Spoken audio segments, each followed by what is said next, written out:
Meus amigos, olha só que cena. A militância disfarçada de jornalista da Globo News resolveu entrevistar o senador Ciro Nogueira. E o que aconteceu? Ficaram pianinho.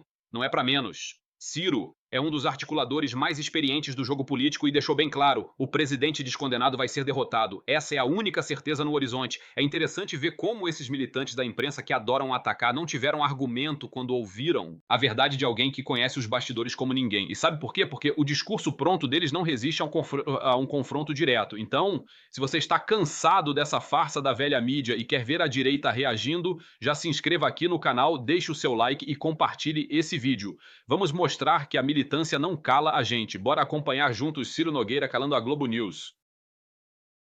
Ciro Nogueira sobre essas expectativas e articulações da direita para as eleições de 26. Senador, boa tarde. Seja muito bem-vindo. Obrigada pela presença aqui no programa. No final de semana, o senhor disse que, abre aspas, já está passando de todos os limites a falta de bom senso na direita, fecha aspas.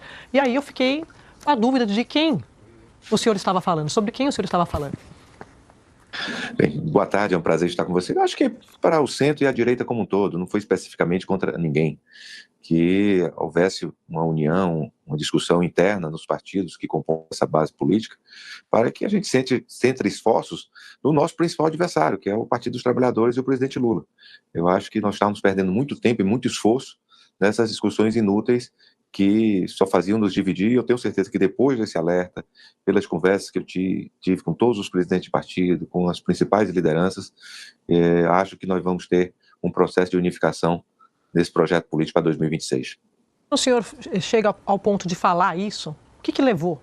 Se o senhor puder explicar para o assinante, porque o senhor acompanha a política dia a dia, todos esses episódios, mas parece uma novela. Mas qual que foi a gota d'água para levar o senhor a falar isso, na visão política do senhor?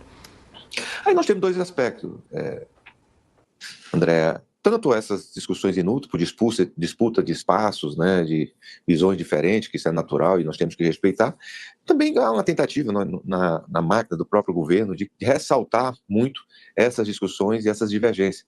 Mas eu acredito que pelas conversas que eu tive nos últimos 4 dias, e estamos ter até o final dessa semana, o processo de unificação desse projeto é irreversível. O senhor compartilha dessa visão de que hoje o principal cabo eleitoral do presidente Lula é Eduardo Bolsonaro? Não, André, há 3 meses atrás o Lula não ia ser nem candidato à eleição, estava no seu pior momento. Não resta dúvida que essa questão do tarifaço, essa luta do Eduardo, que eu respeito, apesar de divergir, porque a questão do pai dele, eu não sei o que é que eu faria se meu pai também estivesse sendo injustiçado, criou uma narrativa falsa no atual governo, que se aproveitou muito bem disso para criar uma falsa ideia na população que eles estão defendendo a nossa soberania. E isso trouxe um aumento de popularidade do presidente, mas nós temos um presidente hoje que tem uma rejeição maior do que a aprovação. E se nós tivermos um candidato competitivo, eu não tenho dúvida que a gente vai vencer essa eleição e até com certa facilidade no ano que vem. Senador Otávio Guedes, prazer falar com o senhor novamente. Senador, mas o que dizem, e sempre tem o que dizem por trás de toda a confusão política, é que o senhor estaria articulando para ser o vice do Tarcísio. E é por isso que o bolsonarismo estaria em pé de guerra contra o senhor, inclusive nas redes sociais. É fato isso? Não é verdade. É uma discussão. Nós primeiro temos que escolher o candidato a presidente, depois para se discutir o vice. E eu vou defender que a gente escolha o melhor candidato, o mais competitivo para presidente e o melhor candidato, o mais competitivo para vice. Eu acho que nós não podemos, ninguém é candidato a vice. Né? A candidata a presidente até que nós admitimos, né? Que a pessoa começa a construir um projeto político como o Caiado, o Zema, o Ratinho, o próprio Tarcísio, que é muito lembrado. Mas candidato a vice é uma discussão que nós vamos ter no próximo ano e, lógico, eu vou ser um ator importante para essa decisão. Senador, boa tarde, Tomás Trama aqui do Rio, obrigado pelo seu tempo. Eu queria fazer uma pergunta simples. Ontem o governador Tarcísio, desde o final da semana passada, o governador Tarcísio tem reforçado que ele é candidato à reeleição. Queria primeiro saber se o senhor acredita que ele vai ser candidato à reeleição em São Paulo ou não. E a segunda questão se o senhor acredita que o melhor caminho para essa oposição unida, que o senhor tanto defende, ela passa por um nome que não tenha o sobrenome Bolsonaro ou que necessariamente vai ter um sobrenome Bolsonaro na cabeça da chapa? Olha, a minha preferência seria para o próprio presidente Bolsonaro ser o candidato ou ter alguém da sua família, mas nós temos que respeitar as pesquisas, a questão de rejeição hoje está muito forte por conta dessas situações de tarifaço, e hoje os candidatos competitivos que temos no nosso campo para ganhar a eleição, hoje é o governador Tarcísio e o governador Ratinho. os dois não por conta de rejeição, por conta de desconhecimento, né, e por conta até da questão de intenção de votos, que eles estão praticamente empatados com o presidente Lula. Eu acho que nós vamos, não se trata do que eu prefiro, do que o próprio presidente Bolsonaro, que vai ser o grande juiz dessa situação, que vai definir esse candidato, vai ter que ouvir diversas pessoas, ter respeito às pesquisas eleitorais, à população, o sentimento da população, para que a gente possa escolher o melhor candidato. Mas, agora, só reforçando, o senhor acha que o governador Tarcísio vai ser candidato à reeleição em São Paulo ou vai colocar o nome dele como possível candidato a presidente? Olha, eu estava presente no dia que o governador Tarcísio, no Palácio Planalto ainda, foi chamado para Bolsonaro para discutir a candidatura dele. O Tarcísio ia ser candidato eleito, praticamente nomeado por Goiás, com apoio do governador Caiado, e o presidente Bolsonaro deu a missão dele disputar o governo, ele nem discutiu, cumpriu essa missão. O Tarcísio só vai ser candidato a presidente se tiver o apoio do presidente Bolsonaro. Isso aí ele jamais trairia o presidente Bolsonaro. Agora, se nós todos, não só o Bolsonaro, dermos essa missão a ele, eu não tenho dúvida que ele será eleito até com certa facilidade. mas e se ele não quiser ser candidato? O senhor acredita nessa avaliação do próprio governador? Olha, se ele não quiser candidato, ele não vai ser, mas eu acho que beira o impossível isso acontecer. Acho impossível de acontecer, de ele não querer ser candidato. Se nós criarmos esse ambiente político, em que todos os partidos de centro vamos apoiá-lo, ele tem o apoio do presidente Bolsonaro, ele hoje tem 40% de desconhecimento, tem 20% a menos de rejeição do que o Lula, e está empatado nas pesquisas, numa eleição tão polarizada, ele é imbatível. Então ele não vai deixar de ser presidente da República e fazer as transformações que esse país precisa. Mesmo com alguém da família Bolsonaro na vice? É uma discussão que nós vamos ter. Pode o senhor acha que isso, o senhor defende isso ou o senhor acha que não? É melhor um nome... Olha, isso aí é uma discussão que nós vamos ter depois de escolhido o candidato. Eu acho que fica muito complicado você já começar a discutir quem é o vice antes de escolher qual é o candidato, qual é o perfil do candidato, vou dar um exemplo. Na eleição passada, eu mesmo, que o presidente Bolsonaro, quando era candidato à reeleição, eu defendia que, naquela época, a candidata fosse a senadora Tereza, que se ela tivesse sido a candidata, teríamos ganho a eleição, né? Então, é uma discussão que nós vamos ter. O candidato a vice, a primeira coisa, não pode trazer rejeição, não pode trazer nada que pese para a candidatura, mas é uma discussão que tem que haver só depois de ser escolhido o candidato. Senador Flávio Oliveira, aqui do Rio, boa tarde. Boa tarde. O seu discurso está com muita ênfase, eu sou da economia, né, da origem, muita ênfase na oferta de candidato e pouca na demanda, né, da população. Nas últimas semanas, em particular, o legislativo, mas em particular esse campo da extrema-direita, do Centrão, vem sofrendo com muitas críticas da sociedade civil. Houve as manifestações do dia 21 de setembro, a votação da PEC da blindagem. Bom, o senhor está absolutamente ciente disso.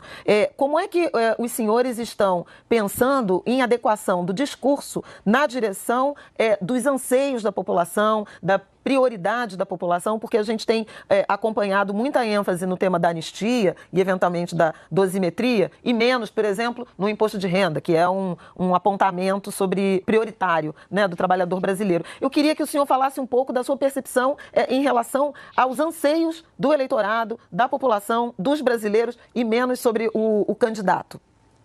Não, eu acho que nós temos que estar em sintonia com esses anseios. Eu acho que existe uma certa histeria de grande parte da imprensa e da esquerda com essas movimentações que aconteceram. Porque não foi movimentação da esquerda, pegaram uma carona, uma vontade popular que era contra a PEC da blindagem. Manda o Boulos fazer alguma manifestação aí em São Paulo, ou alguém da esquerda no Rio de Janeiro, para ver se junta pelo menos mais do que uma dúzia de pessoas. Não é isso que acontece, né? Todas as manifestações nos últimos 3, 4 anos que nós tivemos políticas no nosso país com presença popular foram da direita.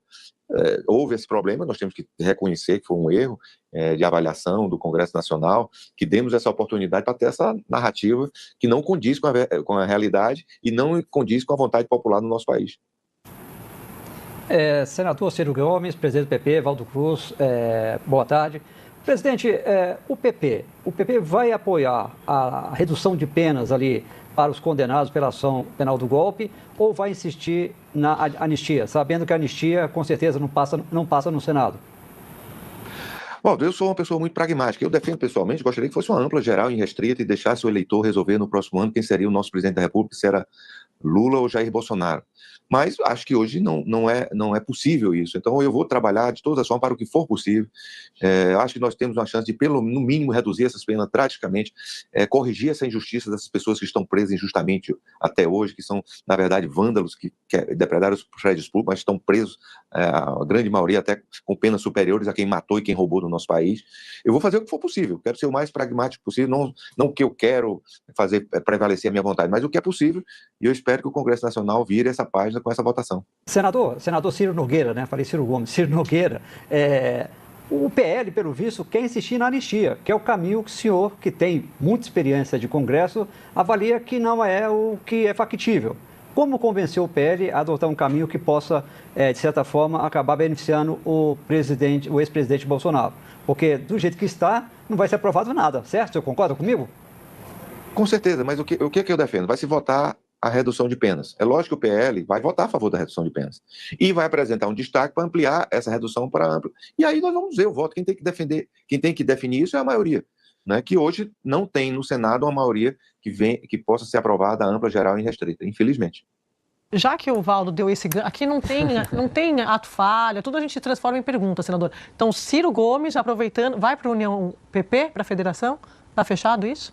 É uma discussão, que ele está em dúvida se vai para o PSDB ou vem para a União Progressista. Isso vai depender muito de quem vai ser o nosso candidato a presidente da República, qual projeto político ele vai estar. O Ciro tem me dito que está num projeto de mudança de página da nossa história no que respeita a tirar o PT dos Partidos Trabalhadores do comando do país. E ele vai estar nesse projeto.